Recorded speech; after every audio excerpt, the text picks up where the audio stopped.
Hello guys and welcome back into a new brand video. In today's tutorial, I'm going to show you how to use ConvertKit for newsletters. So make sure to watch the video to the end and follow these simple steps. So simply, we will be needing just to access to our account in ConvertKit, and after that, we will be needing just to go to the grow option, and from here you will find subscribers, creator, recommendation, etc.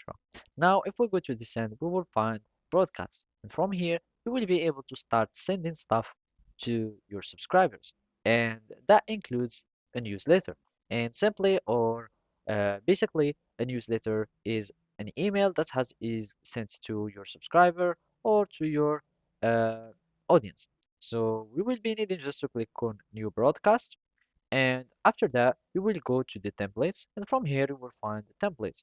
You can choose any template that is good with that goes well with your own newsletter, and you choose it. For example, this one. So I'm just going to click on it, and from here you can choose anything that you would like. And this is our image. You can replace it by an image that you have. You can upload whatever you would like, and basically you can start having anything. And after that, you will start having also these uh, variables, and after that you will be needing just to simply click on continue.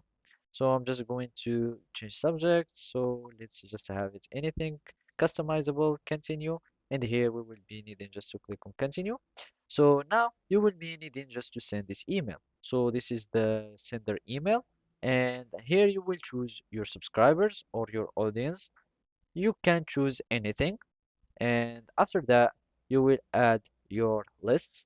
Then you can start sending now. You can schedule it later, and also you can start having some subject line in the inbox. You can also have anything, and after that you will be needing to simply go to the publish, choose everything.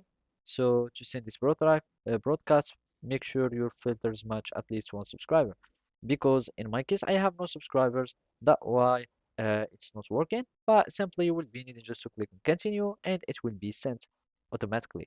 So that's it. Thank you for watching and see you next time.